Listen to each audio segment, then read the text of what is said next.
Hey everyone, and welcome. Today, we're going to tear open the playbook from Tony Robbins' powerhouse book, Invulnerable, and figure out what it really takes to achieve financial freedom. So let's just jump right in with a number that might actually blow your mind.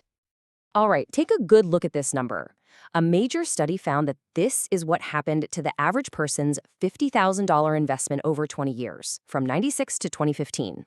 And you might look at that and think, hey, not bad, right? It went up. But just wait. Okay, now look at this number. If that same investor had done nothing more than just match the market, they'd have ended up with almost $1 million. I mean, wow, that's not just a gap, that's a canyon. So what in the world is going on here? Why are people leaving more than $800,000 on the table? To get to the bottom of that, you have to ask a different question. Who or what is the investor's real enemy? Is it a crazy volatile market? A big, scary crash? Well, according to the masters Tony Robbins talked to, the biggest threats aren't what you see on the news. They're way closer to home than you think. And this right here, this gets to the heart of the problem. We're all conditioned to be terrified of the big, loud things. The market crashes, the wild swings, the scary economic headlines. But the book argues that the things that actually destroy your wealth are much quieter. It's our own fear, it's the insane fees buried in the fine print, and it's our own psychology that makes us do the exact wrong thing at the exact wrong time. All right, so let's go after that first enemy head on. Let's talk about fear. This is all about arming ourselves with cold, hard facts so we can dismantle that anxiety that keeps so many people from ever really building wealth. Okay, first things first, let's get on the same page. A market correction. Sounds awful, right? But all it is a drop of 10% or more. The two most important words on this slide, normal and recurring. These aren't some kind of once-in-a-lifetime disaster. They're just part of the deal. So just how normal are we talking?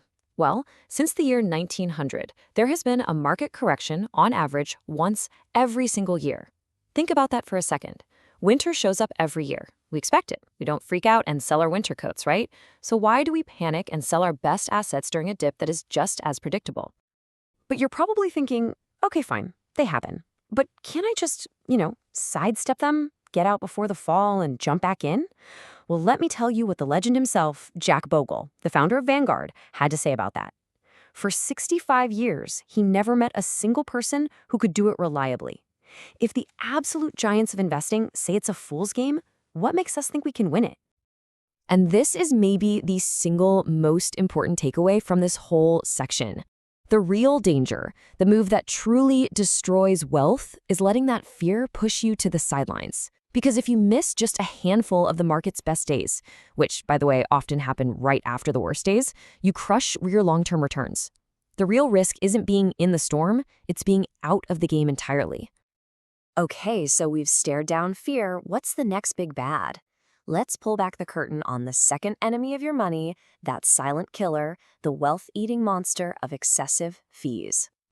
So this is basically the main event. In one corner, you've got actively managed funds. These are the funds with a manager who promises they can beat the market.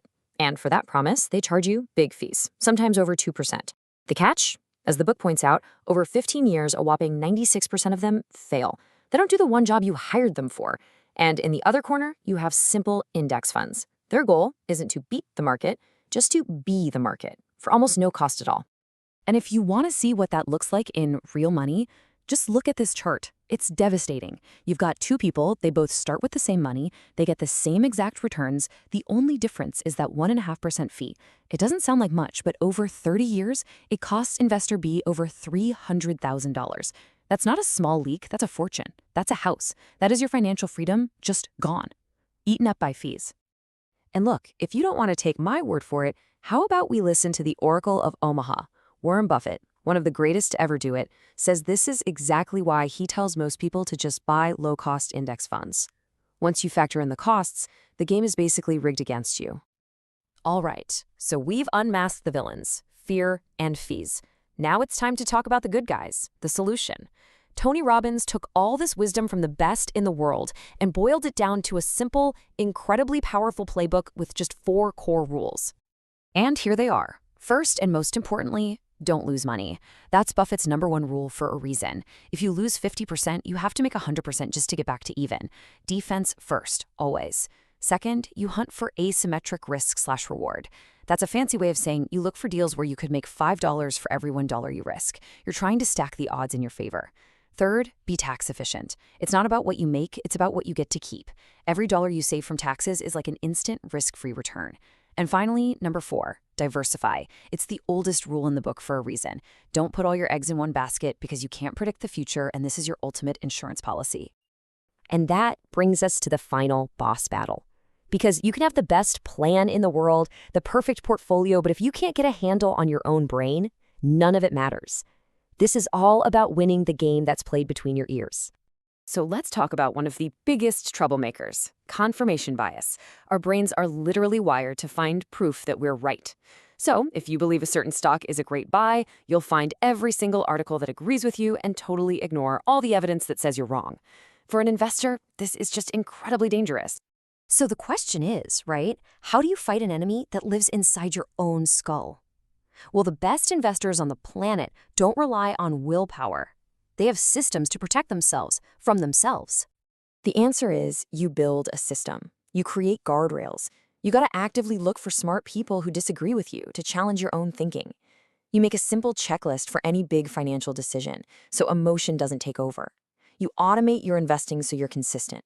And you systematically rebalance, which forces you to do what feels unnatural but is absolutely brilliant. Sell what's high and buy what's low. And at the end of the day, this whole thing is about more than just the money in your bank account.